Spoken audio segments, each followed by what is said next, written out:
সম্মানিত ভিউয়ার্স, আসসালামু আলাইকুম।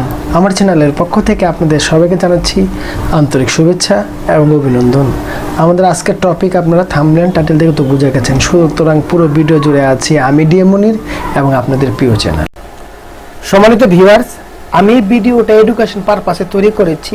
যদি আমার এই ভিডিওর মধ্যে কোনো রকমের কোনো ফুটেজ কিংবা ইমেজ আপনার কপিরাইট থাকে, আমার সাথে যোগাযোগ করবেন, আমি সেগুলো রিমুভ করে দেব। সম্মানিত ভিউয়ার্স, আজকে হাজির হয়ে গেলাম আরেকটা ভিডিও নিয়ে। আজকে আমি যে বিষয়টা নিয়ে আপনাদের সামনে হাজির হয়েছি সেটা হচ্ছে যে কিবোর্ড। আপনার দেখা যায় অনেক সময় আমাদের কিবোর্ডের বাটন নষ্ট হয়ে যায়, আমরা বলতে পারি না আমার কোন বাটনটা নষ্ট হয়েছে। আমরা কাজ করতে গেলে বিভিন্ন প্রবলেম ফেস করি, তখন আমাদের ফাইন্ড আউট করতে দীর্ঘ সময় লেগে যায়।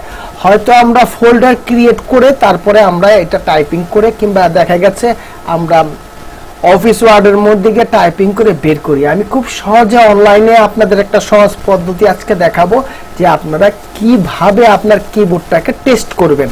সেজন্য আপনাকে কিছুই করতে হবে না, আপনাকে শুধু একটা কাজ করতে হবে, আপনাকে গুগলে যেতে হবে। গুগলে গিয়ে আপনার যে কিবোর্ড আছে, অপশন আছে, সেই অপশন থেকে ফাইন্ড আউট করে আপনাকে করতে হবে। এখন আমি সরাসরি আপনাদেরকে সেই কিবোর্ডের সাইটটাতে নিয়ে যাব, যেখান থেকে আপনি প্রত্যেকটা বাটন আপনি ফাইন্ড আউট করতে পারেন। এই হচ্ছে কিবোর্ডের ড্যাশবোর্ড।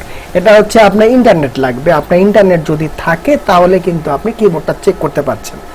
সম্মানিত ভিউয়ার্স, এই কিবোর্ড চেক করার ক্ষেত্রে আপনার ধারাবাহিকভাবে আপনি যখন চেক করতে থাকবেন তখন দেখবেন যে একটার পর একটা আপনার চেঞ্জ হবে। সম্মানিত ভিউয়ার্স, আমি পরপর একটা করে বাটন চেপে আপনাদেরকে দেখাচ্ছি। দেখুন, পরপর আমি যেই বাটনটাই চাপবো না কেন সেটা দেখবেন আপনার এখানে যে স্কাই কালারটা আছে, কালারটা ফিল আপ হয়ে যাচ্ছে। এভাবে ধীরে ধীরে আমি যতটা বাটন চাপবে, এখানে যতগুলি বাটন আছে প্রত্যেকটা বাটন আপনি চেক করতে পারবেন। একটার পর একটা যখন আপনি ক্লিক করবেন তখন একটার পর একটা জিনিস কভার হয়ে যাবে। এইভাবে ধীরে ধীরে আপনার কোন বাটনটা খারাপ সেই বাটনটা দেখবেন আপনার সাদা থাকবে, সেই বাটনটা আপনার হবে না, এই ধরনের স্কাই হবে না। এখন আমি পুরোপুরি করে ফেলেছি। এখন দেখুন আমার এখানে একটা বাটন খারাপ আছে, আমি বাদ বাকিগুলি ফিল আপ করে আপনাদের দেখিয়ে দিচ্ছি। দেখুন আমার এখানে একটা বাটন খারাপ আছে, সেটা হচ্ছে যে 12। এই বাটনটা খারাপ আছে, যার কারণে এই কিবোর্ড দিয়ে আসছে আমরা সেটআপ দিতে পারবো না। সেজন্য সম্মানিত ভিউয়ার্স, আপনাদের দেখিয়ে দিলাম যে এখানে শুধু আমার 12 বাটনটা খারাপ আছে। সম্মানিত ভিউয়ার্স, আমি আপনাদেরকে দেখাবো এটা কিভাবে আপনারা আনবেন। শুরুতে আমি দেখেছি আমার সেভ করা ছিল, এখন আমি আপনাদেরকে দেখাবো যে আপনারা কিভাবে লিখবেন কাই টেস্টার। এটা লেখার সাথে সাথে পেজটা চলে আসবে।